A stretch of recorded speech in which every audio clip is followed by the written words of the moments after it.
आदेश आदेश शिव गोरक्ष सर्वोपरि। अलख निरंजन। गोरक्ष नाथ जी पर हम आज विचार करेंगे। तो गोरक्ष जो है वह एक परम तत्व है। गोरक्ष को एक ऐसा विषय समझा जा सकता है जो अनंत कालों से लेकर वर्तमान काल तक संपूर्ण ब्रह्मांड में स्थित है। प्रत्येक प्राणी के भीतर, प्रत्येक मनुष्य के भीतर गोरक्ष तत्व एक जागृत रूप में उत्पन्न होता है। प्रत्येक प्राणी गोरक्ष शब्द सुनते ही जागृत हो जाता है। प्रत्येक जीव की चेतना जागृत हो जाती है।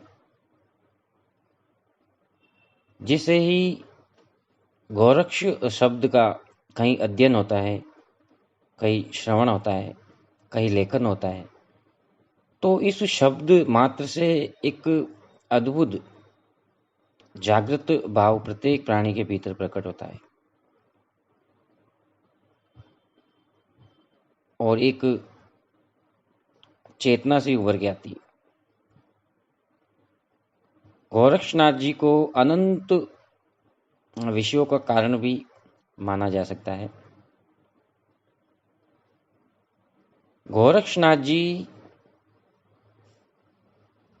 कोई मानव नहीं है, कोई स्त्री नहीं है, कोई पुरुष नहीं है। गोरक्ष एक परम तत्व है। शिव और गोरक्ष, आदिनाथ सदा शिव का साकार स्वरूप हम गोरक्ष मान सकते हैं। शिव और गोरक्ष ये दोनों एक ही परम तत्व के दो स्वरूप है, या फिर ऐसा कहा जा सकता है एक ही सिक्के के दो पहलू। तो सज्जनों, गोरक्षनाथ जन्म और मरण इन से परे है। गोरक्ष का ना जन्म होता है और ना ही गोरक्ष का मरण होता है, क्योंकि जन्म दैहिक स्वरूप का होता है और गोरक्ष जो है वह कोई देह नहीं है, कोई देहधारी नहीं है। जैसा कि हम सभी सुनते आए हैं, बहुत सी कथाओं के माध्यम से जनमानस के अंदर एक भ्रम फैलाया गया है कि गोरक्ष नाथ जी जो है वो महेंद्र नाथ जी द्वारा दिए हुए भभूत के गोले से या भस्म के गोले से किसी ब्राह्मण के घर गौशाला के अंदर गाय के गोबर के ढेर के अंदर प्रकट हुए।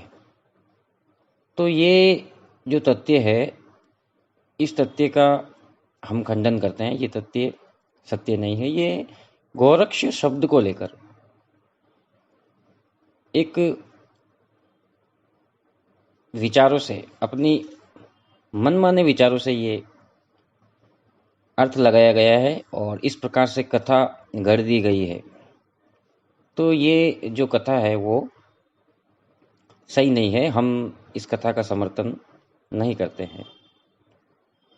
साधारण रूप से हम देखने जाते तो कोई भी बालक 12 वर्ष तक गोबर के ढेर में या किसी भी एक स्थान पर नहीं रह सकता है।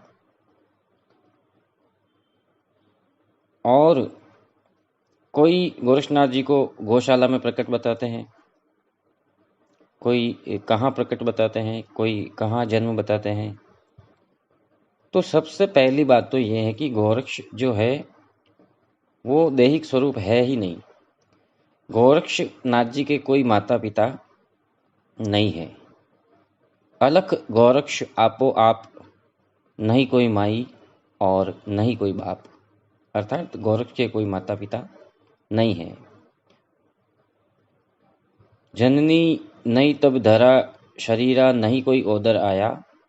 दाई माई का काम नहीं था और ना कोई गोद खिलाया। अवधू ऐसा अणगढ़ दाया। अर्थात गोरक्ष नाथ जो है वह अवधूत स्वरूप है और समस्त युगों के अंदर गोरक्षनाथ जी महाराज की उपस्थिति बताई गई है। सतयुग, द्वापर, त्रेता, कलयुग, इस प्रकार से सभी युगों में गोरक्षनाथ जी महाराज का होना सिद्ध होता है।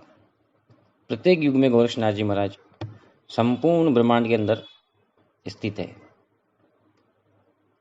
गोरक्ष एक सूक्ष्म तत्व है। संपूर्ण ब्रह्मांड के अंदर प्रत्येक प्राणी के भीतर गोरक्ष सद्विचार के रूप में रम रहा है, एक चेतना के रूप में रम रहा है। तो सज्जनों, गोरक्ष जो है कोई दैहिक स्वरूप नहीं है, ये स्मरण रखना है और ये एक रहस्य की बात है। गोरक्ष को खोजना, गोरक्ष क्या है? हमारे सभी संतों ने, सभी सिद्धों ने, जितने भी कवि हुए, जितने भी योगी साधक हुए, उन सभी ने गोरक्ष की ही खोज की है। अर्थात उस परम तत्व की ही खोज की है और वो परम तत्व जो है वो संपूर्ण ब्रह्मांड के अंदर रम रहा है। वो सूक्ष्म है, निराकार है। आदिनाथ सदाशिव निराकार का साकार स्वरूप जो है वह गोरक्ष है। निर्गुण सदाशिव और सिरगुण गोरक्ष। निर्गुण का अभिप्राय है कि जिस परम तत्व के अंदर किसी भी प्रकार का कोई भी अवगुण ना हो, उसे निर्गुण कहा जाता है। अब कुछ जो लोग हैं, कुछ जो मित्र हैं, वो निर्गुण का शब्द का अर्थ लगा देते हैं कि जिसमें कोई गुण नहीं हो वो निर्गुण। अरे भाई, यदि निर्गुण पारब्रह्म में कोई गुण नहीं होता तो सृष्टि की रचना कैसे करते हैं? और सिरगुण का अर्थ लगा देते हैं कि जैसे जो दिखाई देता है, जो साकार है, उसका अर्थ लगा दिया सिरगुण। ऐसा नहीं है। सिरगुण का अभिप्राय है सर्वगुण संपन्न, जो सभी गुणों से संपन्न है और सर्वगुण संपन्न मात्र और केवल एक गोरक्ष ही है जो कि सर्वगुण संपन्न है। और निर्गुण आदिनाथ सदाशिव अवतार, जिनमें किसी भी प्रकार का कोई भी अवगुण नहीं है। तो निर्गुण आदिनाथ सदाशिव ने ही सर्वगुण संपन्न अर्थात गुरु के रूप के अंदर इस सृष्टि पर प्रकट होकर के जनमानस के अंदर योग मार्ग का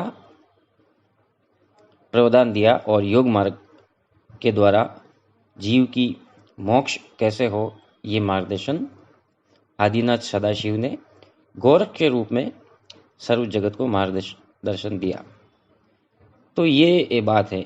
यदि हम गोरक्ष तत्व पर विचार करने जाते हैं तो विषय बहुत लंबा है और हम आगे से आगे प्रयास करेंगे कि गोरक्ष तत्व के ऊपर और भी कुछ जानकारी जो है वो सभी तक पहुँचे। तो सत्य बात यह है कि गोरक्ष अजन्मा है। गोरक्ष का कहीं भी किसी भी प्रकार से किसी भी ओदर के अंदर किसी भी माता के द्वारा जन्म नहीं हुआ है। ये मूल विषय बात आज का जो था वो ये है। समय समय पर प्रकट होकर के और योग मार्ग का प्रचार करते हैं। आदिनाथ सदाशिव ही गोरक्ष का साकार स्वरूप है। गोरक्षनाथ जी अनंत विषयों का कारण है। गोरक्ष संपूर्ण ब्रह्मांड के अंदर स्थित एक परम तत्व है जो कि सर्वगुण संपन्न है। अतः सज्जनों, आज का विषय हम यही समाप्त करेंगे और अगले जो चर्चा है वो हम और कभी गोरक्ष परम तत्व पर जानकारी देने की कोशिश करेंगे। तो हमें स्मरण रखना है कि गोरक्ष कोई मानव नहीं है। समस्त युगों में गोरक्षनाथ जी सदैव बाल स्वरूप में ही प्रकट हुए हैं और बाल स्वरूप का ही मान्यता दी गई है। नवनाथ और 84 सिद्धों भेक बारह पंथ के सिद्ध सिद्धांत के अनुसार महायोगी गुरु गोरक्षनाथ जी महाराज जो है वह अजर अमर है, जन्म मरण से पर है। ना तो गोरक्ष का जन्म होता है और ना ही गोरक्ष का मरण होता है। तो गोरक्ष स्थिर सदैव, जब संपूर्ण ब्रह्मांड शून्यकार हो जाएगा, संपूर्ण ब्रह्मांड नहीं रहेगा, तब भी गोरक्ष जो है अर्थात वो परम तत्व जो है वो शून्य है, वो शून्य तो रहेगा ही रहेगा। तो ये बात थी। मूल विषय यही था कि गोरक्ष जो है वो जन्म मरण से परे है और गोरक्ष का कोई माता पिता नहीं है। अलख गोरख आपो आप, ना कोई माई ना कोई बाप। आदेश आदेश शिव गोरक्ष सर्वोपरि, अलख निरंजन पल पल शिव हर पल गोरक्ष। आदेश आदेश आदेश।